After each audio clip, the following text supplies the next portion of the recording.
First-time political candidate Dr. Annie Andrews is running against incumbent Nancy Mace for the state's 1st Congressional District, hoping to turn this Republican House seat blue once again. We want to thank you so much for joining us here in studio.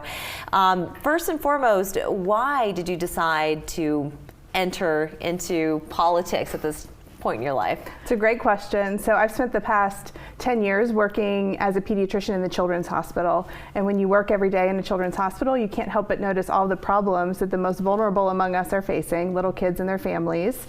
And I started to look for problem solvers in Columbia and Washington, D.C. And I didn't see enough problem solvers, enough people who were up there trying to look out for the next generation and do what we need to fight for a brighter future for all of our kids. So I decided the best way to use my expertise, to lean into my expertise, was to run for this seat and hopefully represent the Low Country in Washington, D.C. So what did you find that you'd like to remedy as far as the community is concerned? So the way I see it, there's 4 huge issues this election. Number 1 is women's reproductive freedom. So that's certainly not the issue that got me into this race, but about halfway through this campaign, this monumental shift happened in our political landscape. Yes. When Roe v. Wade fell, everything in this election changed and we entered the fight of our lifetime. So now I'm fighting for my daughters and every young girl and woman across the state of South Carolina who is having their reproductive freedom being ripped away by our predominantly white male Republican lawmakers in Columbia. So that's issue number 1, 2, and 3 this election. Well, if I may say, though, I mean, there's plenty of women of all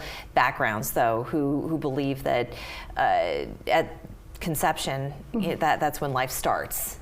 So it's not just white males, but sure. As a pediatrician, when do you believe that life begins? So I really look at this issue as a pediatrician, as a physician, and what I understand is that this is an issue that should be left up to women and their doctors. We get so caught up in trying to figure out where we should draw the line and what the exact rules should be, what the exceptions should be, that we need to look back into the exam room. We need to trust women to make the decision that is best for them in their lives at the time. And I will push back a little bit and say that the majority of women across this country and in South Carolina wanted Roe v. Wade to be upheld. They want reproductive freedom, and that is what I will be fighting for this election. And also to make clear, though, that Roe v. Wade and what the Supreme Court did this year wasn't necessarily to take reproductive rights away from women. It just put that power back into the state's hands to determine which states in this country of ours supports abortion rights. Right. But I think your stance versus, say, incumbent Nancy Mace is not totally dissimilar because she does believe in pro-life, however, with some exceptions. So how would you Yeah, sure. So Nancy Mace's position when Roe fell was that she celebrated and did say that it should go back to the states. But what we're seeing this week happening in Columbia is extreme. They just voted and passed out of committee a total abortion ban with no exceptions. And that is anti-science. That is inconsistent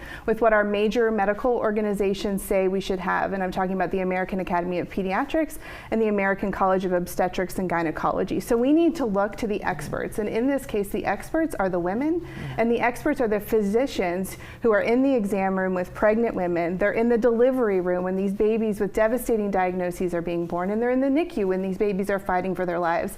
And I have served in all of those capacities in my role as a pediatrician. And again, we just need to go back to the experts, and we don't need our lawmakers in Columbia making these decisions for us. Moving on, you said there are 3 other issues that really were very important to you. Yes, so I am a gun violence prevention researcher. That's part of my job at the medical university, and gun violence is now the leading cause of death for children in this country. And as a mom and a pediatrician, that is just not okay with me. So I am committed to fighting to pass common sense gun laws like universal background checks, a federal secure storage law, and red flag laws that would help reduce the incidence of firearm injuries among children and everyone in the state of South Carolina. So not abolishing the Second Amendment? Absolutely not. I support the Second Amendment. If you are a law-abiding citizen, I absolutely support your right to own a firearm.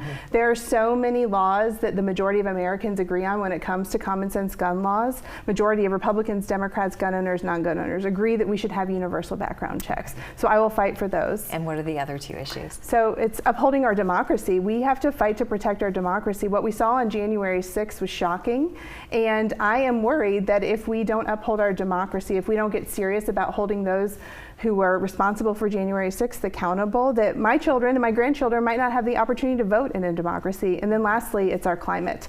I believe we need to do whatever we can to pass down a healthy planet to our children. One example of that is the climate and healthcare bill that just passed and was signed into law by President Biden. There was a huge step forward in addressing and transitioning to green energy, and unfortunately our representative voted no on that bill. But do you believe in the way that he's going about it is the way towards cleaner energy? Because, you know, a lot of people have an issue. They take issue with, well, I don't have the money to go out and buy an electric vehicle tomorrow, so I still need to use fossil fuels today, but now they're 3 times what they were just a few years ago.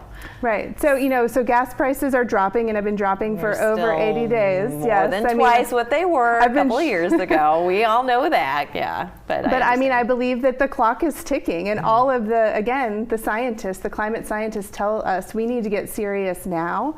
And I think that this bill that was signed into law was a step in the right direction. This is an economic opportunity for us to transition to a green economy, and we have to look at it that way because we don't have another choice. Our children and our future grandchildren are depending on us to do what's right. Are you prepared, though, to work across the aisle? Are you prepared to disagree with people within your own party when it comes to these issues? Yes, absolutely. And I think that that's one of the benefits of me not being a career politician. I plan to term limit myself, serve 3 terms, come back to the Low Country and work as a pediatrician and be a mom, because that's what I love to do. And so not wanting to be a career politician allows me to reach across the aisle without fear of, you know, punishment from my party or the opposite party. I am willing to work with whoever I need to work with to get the job done. And you just visited Beaufort. Your next stop is? We're going to be in Edisto on Monday, then back downtown Charleston next Wednesday, and we're just looking forward to traveling all across the district. Dr. Andrews, thank you so much for joining us. Thank you for having me. Appreciate it. We're back after this.